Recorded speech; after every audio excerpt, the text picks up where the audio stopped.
बापू 2 दिवसापूर्वी पालकमंत्र्यांनी सांगितलं की येथील जे माजी आमदार दिलीप माने यांचा प्रवेश होताना बापूसाहेब सांगतील त्याप्रमाणे होईल आणि आता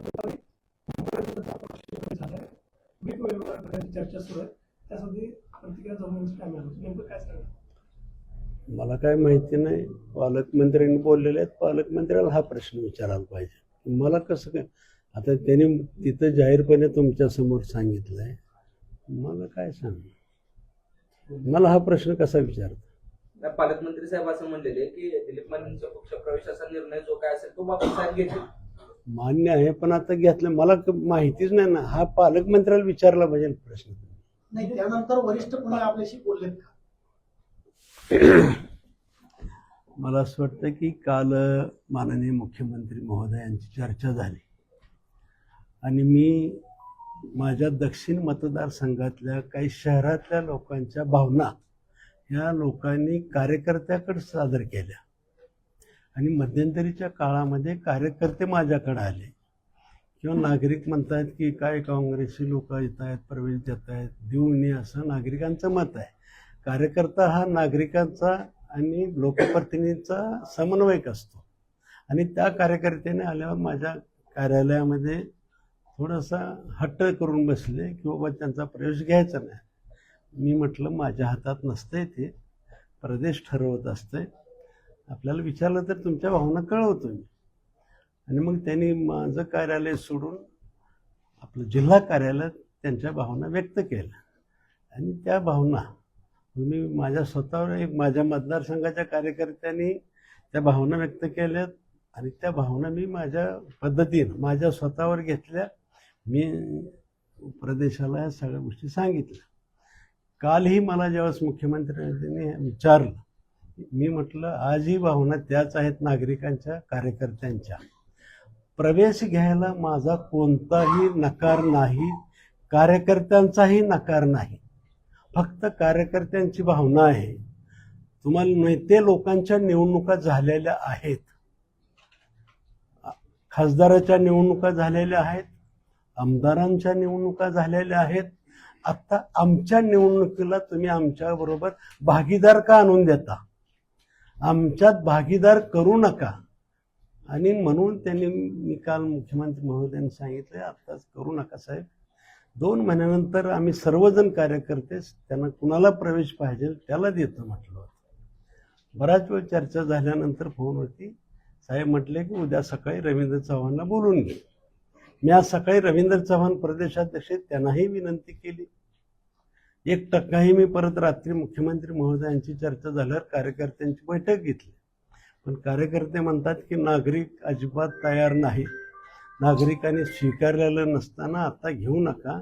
आणि परत तेच प्रश्न म्हणतायत कार्यकर्ते, आमच्यात भागीदारी तुम्ही आता कोणी देऊ नका, घ्यायचं तर तुमच्या वेळेस घ्या, लोकसभेला घ्या, विधानसभेला घ्या किंवा जिल्हा परिषद आणि महानगरपालिका झाल्यावर कुणालाही प्रवेश देणे त्या लोकांना आमची काही म्हणणं नाही. नसेल तर यावेळेस मग विधानसभे माननीय मुख्यमंत्री महोदय त्यांना कोणत्याही प्रकारचं तिकीट दिलं जाणार नाही असं मुख्यमंत्री म्हटलेत. मी तेही निरोप सांगितला प्रदेशाध्यक्षांना. प्रदेशाध्यक्षांनी सांगितलं की त्यांना कोणतंही तिकीट द्यायचं नाही, साहेबांनी त्यांच्याकडनं शब्द घेतलाय.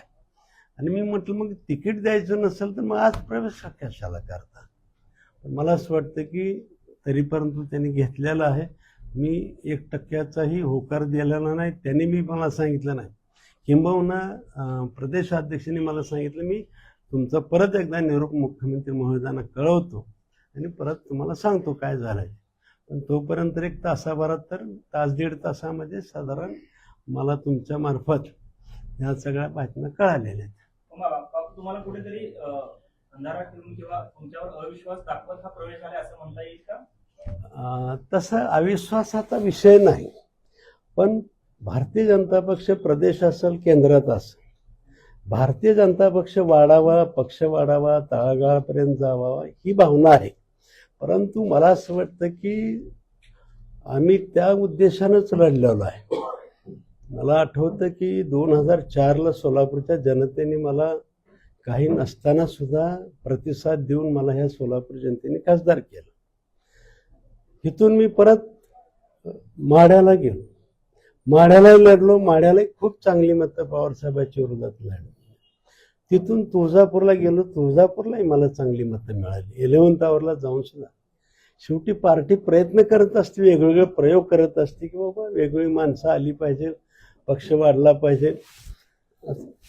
स्वाभाविक आहे ते, काय म्हणजे असं विश्वास अविश्वास वगैरे नाही. पण मला असं वाटतं की थोडंसं जो फीडबॅक असतो तो चुकीचा जात असेल असा एक तर्क आहे माझा. जो माझ्या माहितीनुसार 2014ला माझ्या मतदारसंघामध्ये जिल्हा परिषद सदस्य एक नाही, सरपंच एकही नव्हता, पंचायत समिती आपल्याकडे नव्हती. त्याही काळामध्ये मला असं वाटतं की मी एकटा आमदार होतो ग्रामीणला, तरी सुद्धा पंचायत समिती सभापती भारतीय जनता पक्षाचा झाला होता, असावं माहिती म्हणून मी सांगतोय मी. आणि तसंच सोलापूर शहरामध्ये सुद्धा बहुतेक आत्ताचे कुणी नसताना सुद्धा सोलापूर महापालिकेमध्ये जवळपास 49 नगरसेवक सोलापूर महापालिकेतील दोन्ही देशमुखांनी मिळून आणलेले होते. त्यात मध्याला सुद्धा कुणीही आमदार नसताना माझ्या माहितीनं 14 का 15 नगरसेवक हे मध्याला होते. म्हणजे उलट माझ्याकडं दक्षिणला 14ला 2 किंवा 1.5 नगरसेवक होता, 1.5चा आता जवळपास 12-13 पर्यंत आलोय. आणि कार्यकर्ते आणि नागरिकांनी खूप चांगला प्रतिसाद दिलाय. काही मुठभर लोकांनी माझा अपप्रचार नक्की केला असेल, परंतु त्या अपप्रचार धुडकावून नागरिकांनी माझ्यावर विश्वास, पक्षावर विश्वास ठेवून मला असं वाटतं की खूप चांगल्या मताने निवडून दिलेला आहे, आमच्यावरती विश्वास दाखवलेला आहे. त्याच्यामुळे मला असं वाटत नाही की अविश्वास आहे. पण माननीय पक्ष संघटना, पक्षाचे नेते एखाद्याला उमेदवारी देत असतात आणि ते उमेदवारी दिल्यावर पक्षाचं काम संपतं, प्रचार वगैरे करत असतात. मग त्या उमेदवाराचं प्रचार करणं आमच्या सर्व कार्यकर्त्याचं काम असतं, ते नागरिकापर्यंत पोहोचवणं, कार्यकर्त्यापर्यंत पोहोचवणं. तर मला असं वाटतं की पक्षानं प्रवेशाचं काम केलेलं आहे. आता त्यांचा निरोप आम्ही आमच्या कार्यकर्त्याला परिवर्तन करण्यासाठी प्रयत्न करणार, त्यांचा निरोप नागरिकांपर्यंत पाठवण्याचा प्रयत्न करणार. 288च्या ठिकाणी तिकीट उमेदवारी दिलेली असते, पण काय सगळेच उमेदवार निवडून येतात असं नाही. मला असं वाटतं हा तर्क आहे. आता बघू, कार्यकर्ते स्वीकारतात, नागरिक स्वीकारला की चांगलीच गोष्ट आहे. एक जण कोण सध्या सगळे कार्यकर्ते तुमच्या सोबत आहेत, तुमची चर्चा पण झाली, नेमकी त्यांची भावना काय आहे? त्यांची भावना एकच आहे की बाबा आता ह्यावेळेस आमच्या ह्याच्यात भागीदारी करू नका. तुमच्या वेळेस त्याने आम्हाला स्पष्ट वक्तेपणाने सांगितलं, कार्यकर्त्यांनी लोकसभेचे नेते आहात, विधानसभेचे तुम्ही नेते आहात, तुमच्या ह्याच्यात भागीदारी घ्या, आमच्या ह्याच्यात कृपा करून हात जोडतो आम्ही तुम्हाला की आमच्या ह्याच्यात भागीदारी करू नका. आम्ही गेली 10-12 वर्षापासून काही नसताना घरोघरी जाऊन अनेक लोकांनी आपल्याविषयी अपप्रचार केला असताना सुद्धा आम्ही नागरिकांचं परिवर्तन केलेलं आहे आणि नागरिकाला भारतीय जनता पक्षाला मतदान करण्यासाठी प्रवृत्त केलेलं आहे. आणि आता आमच्यात का भागीदारी देता, ह्या आताही भावना त्यांनी व्यक्त केलेल्या आहेत. भेट घेतलेली आहे, काय मालकाची चर्चा झाली, त्यांच्या काय भावना त्यांनी काय सांगितलं? त्यांनाही आश्चर्य वाटायला असं कसं व्हायलं. त्यांच्याही मतदारसंघातले हेच प्रवेश सुरू आहेत, त्यांचेही कार्यकर्ते गोंधळ घालायला लागलेले आहेत, तेही अस्वस्थ आहेत. अनेकाला त्यांनी काहीतरी म्हटलेलं असतं, कुणाला ते ह्याच्या अगोदर प्रवेश दिलेला असतो. आज काल यायचं आज लगेच म्हणजे महानगरपालिकेला तिकीट द्यायचं हे होत नाही. आणि मला दोघांनी शब्द दिलेला आहे की उमेदवार ते मागणार नाहीत. या शब्दावर तुमचा विश्वास आहे का बापू? या शब्दावर तुमचा विश्वास आहे? कारण तुम्हाला म्हणले होते प्रवेश तुम्हाला विचारल्याशिवाय होणार नाही, आता म्हणतात तिकिटाची मागणी होणार नाही, पण पुढे जर तिकीट पण दिली तर कसा विश्वास ठेवतात? मला असं वाटतं की नेतृत्वावर माझा नाईलाज का होईना पण विश्वास ठेवावाच लागतो. नेतृत्वावर गैरविश्वास दाखवून चालणार नाही. नेतृत्वाने शब्द दिलेला आहे आणि मला काय वाटतंय की ते शब्द पाळतील असं वाटतंय. जागेवर उमेदवार दिले, तिथं तुमचे उमेदवार अगोदरपासून काम करावे, मग तेव्हा तुमची भूमिका काय असणार काय काय आता समजा दिलीप माने नाही 2-4-5-6 जागा सुटले, तिथं तुमचे कार्यकर्ते आधी तयारी करायला लागले, मग तिथं तुमची भूमिका काय असणार? तुम्ही काय माझ्या मुख्यमंत्र्यांनी माझ्या प्रदेशाध्यक्षांनी सांगितलंय उमेदवारी ते मागणार नाहीत. बापू उमेदवारी मागणार नाहीत तर मी येणाऱ्या काळात भारतीय जनता पार्टीमध्ये एवढ्या सर्वांचा विरोध असताना जाण्याचा अट्टास कशासाठी असावा? पालकमंत्र्यांनी देखील सांगितलं की याचा निर्णय बापू घेतील. तुम्ही अनेक वर्ष जे आहेत ती विक्रमी मताने निवडून येत आहे आणि तुमचाच कुठेतरी प्रतिस्पर्धक भाजपकडून तयार करतोय असं काय वाटतंय? खंत वाटते? माझ्या नशिबातलं जे असतंय, भाजपच्या नशिबात जे असतंय ते कोणी काढून घेत नाही. असले त्रास मी 98 पासून बघतोय. लई जणांनी त्रास दिला. मी शरद पवारच्या विरोधात लढलो, सुशील कुमारच्या विरोधात लढलो. पक्षांतरी बी काय मला कमी त्रास झालाय का? असं काय नसतं. त्रास असतो त्याला काय कोण त्रास देते बापू? मला कोण त्रास देत नाही आणि दिला तर काय फरक पडत नाही. मला एक खात्री आहे, माणसाने त्रास द्यायला हरकत नाही, पण भगवंत माझ्या पाठीशी आहे म्हणतो. आपली जी चर्चा झाली त्यात नेतृत्वाची काय भूमिका आहे यांना घेण्यामध्ये? नेतृत्व आपल्या चर्चेत जे काही मुद्दे समोर आले, नेतृत्वाला वाटते आपले कार्यकर्ते वाढले पाहिजे, पक्ष वाढला पाहिजे, ही भूमिका आहे नेतृत्वाची. आता ही जी बापू ही जी अस्वस्थता आहे, म्हणजे कुणाची ही जी अस्वस्थता आहे कार्यकर्त्यांमध्ये असेल, उत्तरच्या असतील, दक्षिणच्या असतील, काही जी सगळी व्यक्त केली जाते. राज्यामध्ये सर्वात मोठं बऱ्यापैकी पहिल्यांदा आंदोलन भाजपाचं शहर कार्यालयासमोर झालं, कारण ती त्यांच्यामध्ये असली मनातली खंत होती अशी भावना त्यांनी व्यक्त केली. या सगळ्याकडे बघताना ही अस्वस्थता, ही खंत भविष्यामध्ये काय तर वेगळं स्वरूप होईल याचं?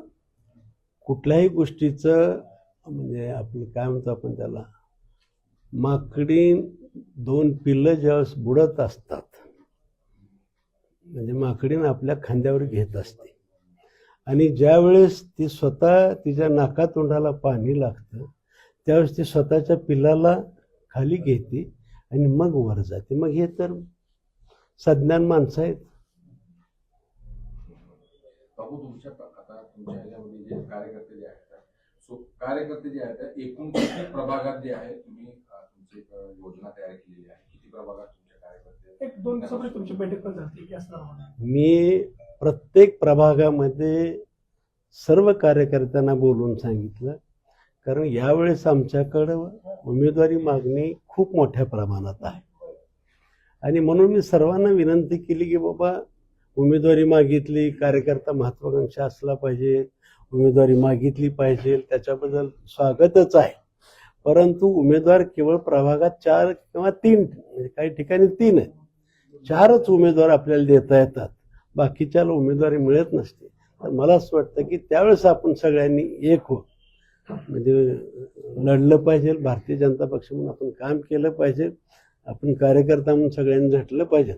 म्हणून मी सर्वांची समजूत काढण्याचा त्यावेळेस प्रयत्न केलेला आहे. मग आमचे बूथ प्रमुख असतील, शक्ती केंद्र प्रमुख, पदाधिकारी, काय उमेदवार सुद्धा इच्छुक होते, ते सुद्धा त्या बैठकीला होते बऱ्यापैकी. महायुती होणार का नाही? महायुतीमध्ये जे आहे शिंदेची शिवसेना, अजित पवारांची राष्ट्रवादी आणि भाजप एकत्र लढणार, काय निर्णय काय झाले? मला असं वाटतं की बहुतेक युतीनंच लढतील. जागा वाटपाच्या बाबतीत निर्णय काय आज काहीतरी 1-2 दिवसामध्ये बैठका घेतील. बापू याच्या आधी आपला शब्द प्रमाण मानला जायचा, मात्र कृषी उत्पन्न बाजार समितीच्या निवडणुकांमध्ये बघितलं आपण आपला विरोध होता, मात्र त्यावेळेस देखील आपला शब्द मानला गेला नाही. आता पुन्हा आपण विरोध करतोय कार्यकर्त्यांसाठी, मात्र तो देखील शब्द आता ऐकला जात नाहीये. अशी काय दिलीप माने यांनी जादूची कांडी फिरवली आहे की त्यांनाचे प्रत्येक गोष्ट ऐकली जाते आणि आपला शब्द ऐकला देखील जात नाही प्रमाण मानण्याचं. मला असं वाटतं की याच्या अगोदरची निवडणूक विजय मालक आणि दिलीप माने म्हणजे खरंच दिलीप मानेचं कौतुक आहे, ते पटवण्यात हुशार आहेत असं माझं मत आहे.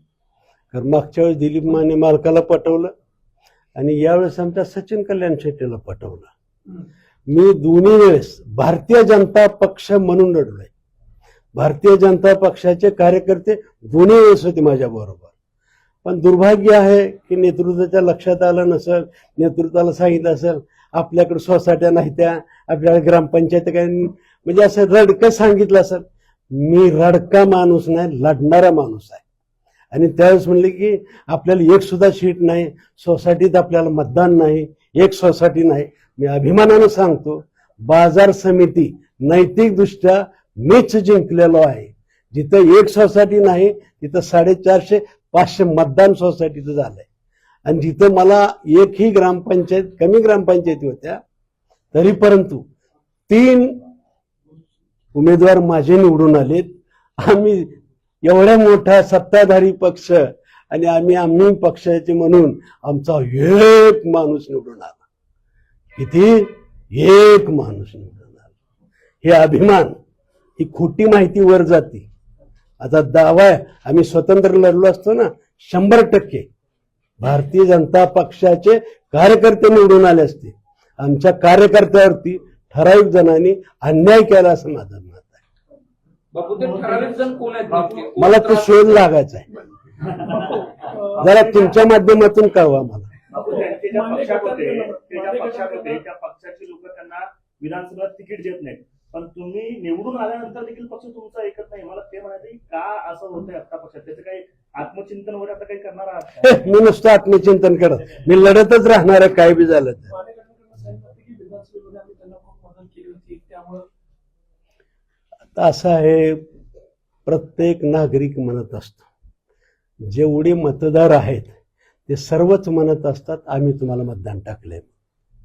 तुम्ही कुठल्याही गल्लीत चाला, गल्लीत म्हणजे विरोध करणारा माणूस सुद्धा सांगत असतो की मी मतदान केलं. मग होयच म्हणायचं.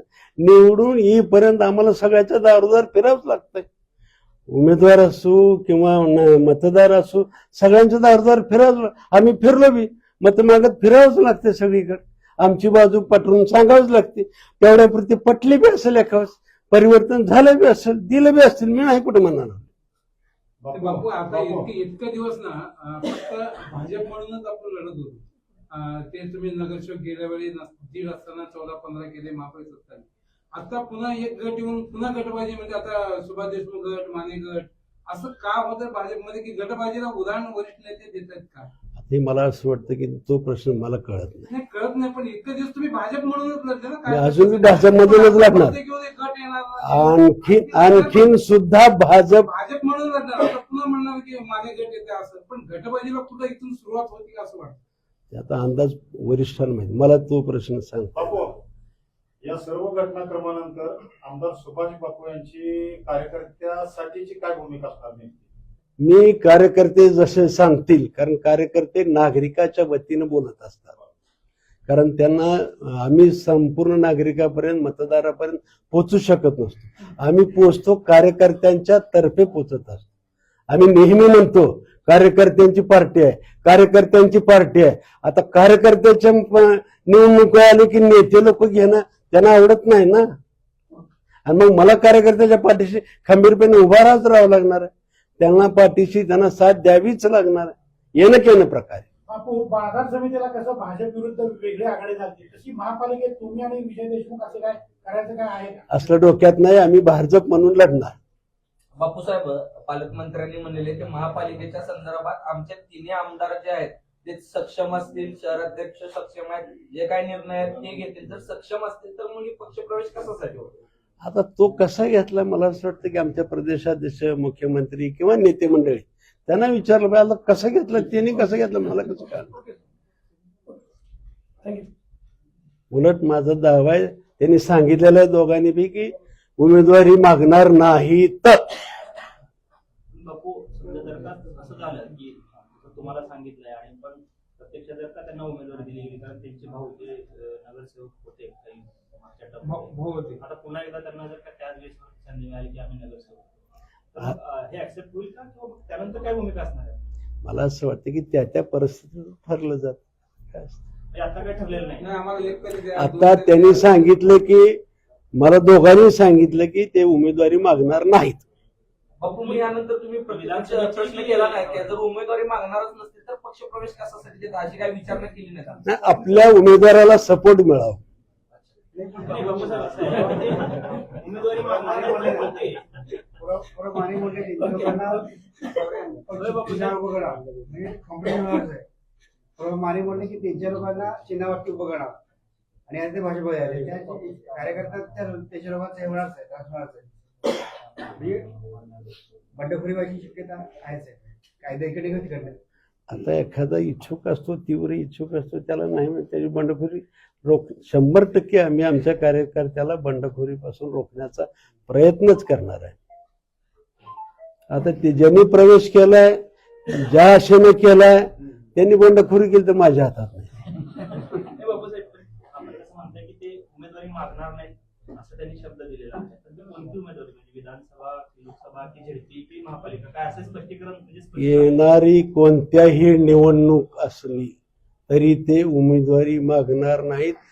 लोकसभा, विधानसभा, महापालिका, जिल्हा परिषद. त्यांना विधान परिषदेवर घेतलं तर आपली काय मला माहित नाही, ते चर्चेत असेल का? मला काही माहिती नाही. घेतलं तर जिल्ह्याचं स्वागत आहे का? हा, म्हणजे जिल्ह्याला ॲडिशनल मिळाला की एक माणूस. चालेल? त्यावेळी काही नसताना तुम्ही त्या जागेवर निवडून आणता. हा? आता तर आयतं मिळतं, काही नसताना तुम्ही निवडून आणले त्या जागेवर. आता तर आयतं मिळालं. आहे ते मिळालं. हा. आता आमच्या मध्याला सुद्धा बघा ना, 15 नगरसेवक आहेत आमचे भाजपच्या अगोदर, कुणी नसताना. आता बहुतेक 40च्या 40 येणार आमची. 75 तिथंच होत आहे.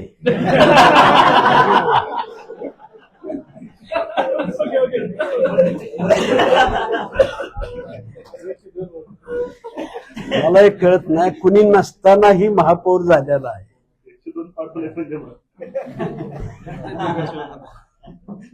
आता ती म्हणणारच की आम्ही असल्यामुळं महापालिका आली, म्हणणार, कुणी म्हणणारच आहे. श्रेय घ्यायला काय असतं, उगच उगच त्रास दिला बरं का मला.